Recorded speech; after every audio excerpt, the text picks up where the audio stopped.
Okay, thank you so much for inviting me to be part of this very insightful and relevant conversation. So I'll say that one of my key takeaway messages has been how the public sector financing can be used to leverage on private sector to help impact on nature-based solutions. And I like to say that Wangara Green Ventures, where I work, is one typical example where we have used public sector funding to catalyze raising money from the private sector as well. So we were capitalized with a grant from the World Bank that enabled us to provide patient capital to small and growing businesses in Ghana that have a climate focus. Now, many of you will know that raising money as a fund manager, a first-time fund manager, of course, is very difficult. And even though you have very good intentions with a good fund strategy, it could take you over 5 years even to get your first investor giving you money to support these nature-based climate innovators. However, with funding from the World Bank, we were able to start investing in small and growing businesses in sectors such as renewable energy, climate smart agriculture, that enabled us to prove to other private sector investors that there were promising projects that were bankable and could return could provide financial return as well as environmental impact in overall. And so this was something that enabled us really to start investing. And today we have so far raised additional capital from the private sector, and we have been able to add on to the initial investments we made. We so far have 6 investments, and we intend to do additional 2 within this first quarter. I think another point that really struck me was how money is not really being transcended to the grassroots. And this is something that we are also experiencing. And so in Ghana, for example, we always hear about funding coming in for climate solutions. However, they are mostly given to the banks. And so we as fund managers are usually left out. And we are the ones also financing the early stage businesses.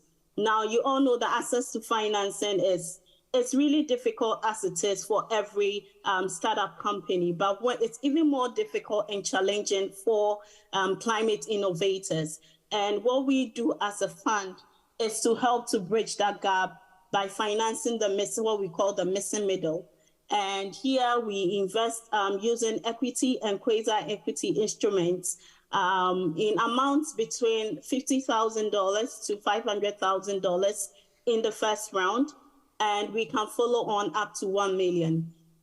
It's still not entirely over, and we find that we can't do this job alone. So what has really worked for us over the years is also collaborating with other ecosystem players, such as climate innovation centers. And one typical one we work with in Ghana is the Ghana Climate Innovation Center. And they help us with pipeline because we are unable to finance businesses that are in the ideation stage, even though we have good intentions. But because they are innovators and they are within their ecosystem, they help provide proof of concept grants to these climate innovators. And by collaborating with them, we are able to support them. While we haven't seen so much activity, it's getting the banks to follow on after we have invested in these climate innovating companies because they still find them very risky. And that's one area where we are seeking to see a lot more intentionality, and we are seeking to see a lot more collaboration where certain funds that are given to banks, we are able to find them co-investing with fund managers like Wangara, and so that the funding is really channeled to places where it's required. Thanks, Yvonne.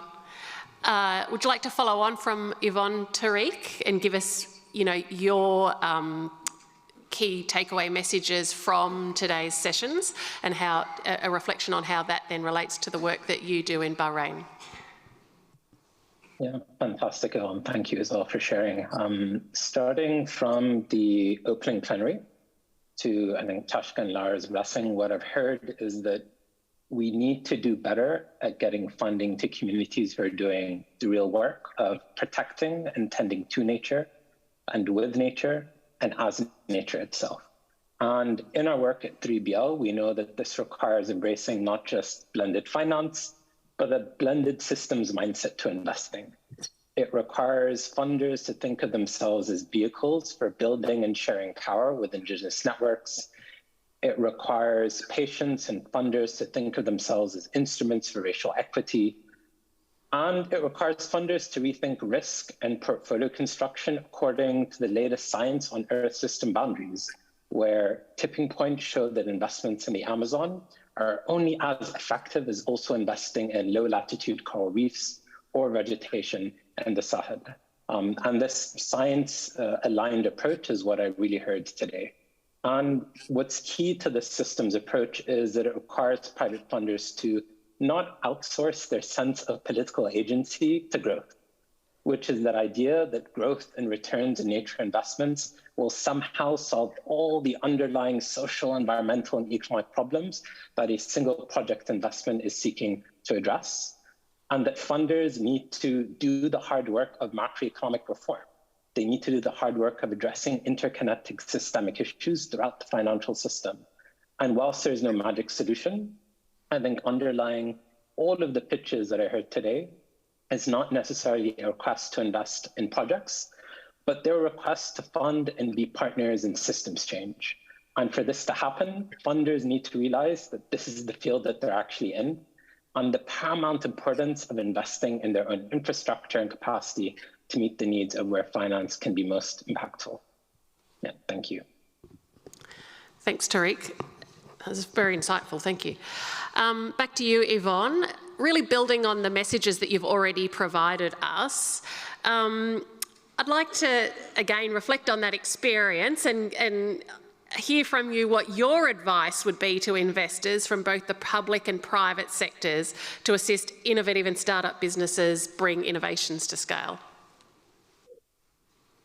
Okay, thank you. So I think that there are promising projects that can potentially deliver on the returns that investors will be looking for.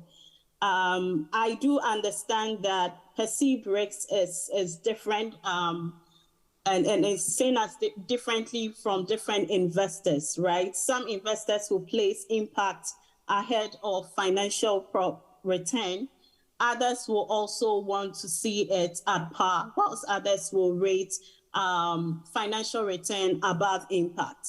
But I believe that the climate crisis is something that is now does not need any further convincing. It is now with us. And for us to ensure that the next generation is protected and that they are still able to have something to work with without, being hungry or being deprived of shelter, we all need to be intentional. So my advice would be that there is the need for public sector to direct investment vehicles such that we are able to channel funding to businesses that are delivering on climate and nature-based solutions.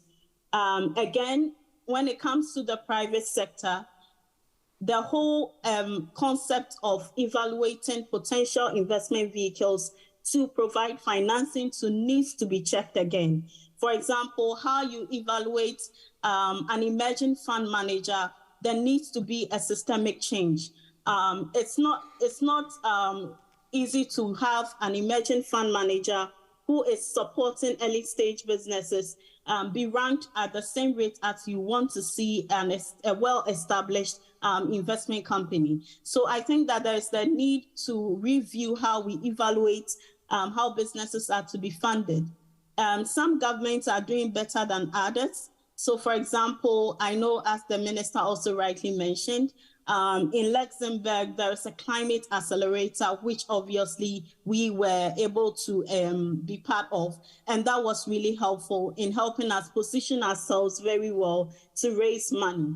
not all fund managers have had this opportunity. So I believe that having that kind of collaboration and also re-looking at how we evaluate funding. Again, I'll say that private sector needs to be encouraged and perhaps receive some rewards from the public sector, maybe from government, when they commit to support climate-based solutions. For example, in Ghana, we are not really seeing so much coming from the financial services sector when it comes to nature-based solutions because of perceived risks. But these are areas where I believe that the public sector or governments could maybe give some rebates to these private sector organizations so they can also be very much intentional. And then overall, how these programs where public sector funds organizations to move money to the grassroots, how are they monitored and how are they evaluated to ensure that indeed the money is going to the places where it's intended? Because these businesses are the ones creating the jobs, which obviously governments are no longer able to create. And in a continent like Africa, where the youth population is growing, these are the things that we need. We need businesses to be created. We need businesses to be funded so that the youth can find the sustainable jobs that they need. And that can curb also migration to other Western economies. Thank you. Thanks, Yvonne. Now back to you, Tariq. So you work at the forefront of pioneering climate and nature conservation in a small island developing state. Reflecting on that experience, can you share with us, perhaps a little briefly, it's a big question though, I understand it's difficult, your thoughts on how we can ensure appropriate and coherent investments towards both climate and biodiversity when there is a tendency to commodify them in a market-based approach? Yeah, thank you. It's a challenging question and a challenging environment because SIDS, of course, are on the front lines of multiple global crises, from climate change to food insecurity to challenges around debt. And throughout the day, debt for nature swaps, I think in particular, as a market-based approach, have commonly been referenced as a way to free up fiscal resources so that governments can improve nature resilience. And I think at their best, those kinds of instruments help unlock much needed finance and address more immediate vulnerabilities without triggering a fiscal crisis. And often, and I know in working in such environments, you have no other option but to explore such solutions.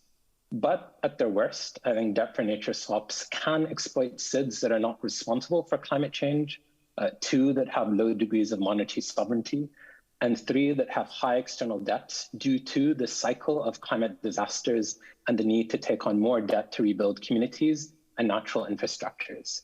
And to put that into contrast, small island developing states together only received $1.5 billion in climate finance between 2016 and 2020. And in that same period, 22 SIDS paid more than $26 billion to their external creditors, which is almost 18 times as much. I think, simply put, this dynamic is another form of neocolonialism, and there's no truly sustainable investing or just investing in such an environment.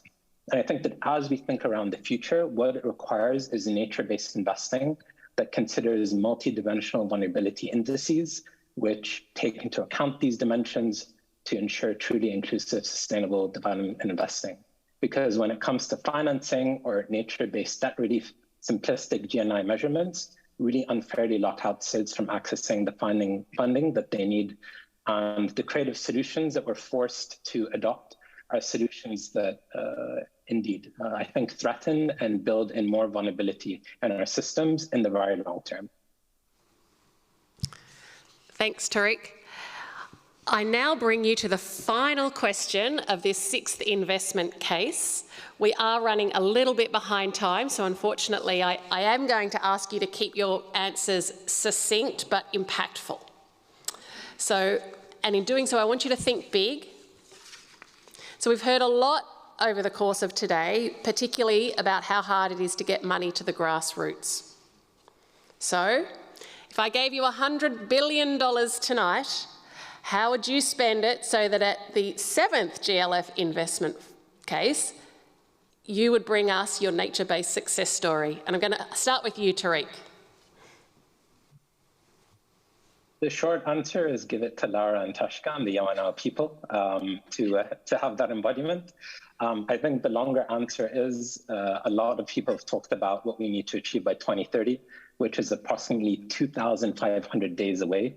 And in the next 365, I'll borrow from the UN Secretary General to say that we need to invest in a wider reform of international debt architecture, that we need to invest in a post-growth future-fit nature investment landscape that combines social well-being and viable economic development that respects planetary boundaries.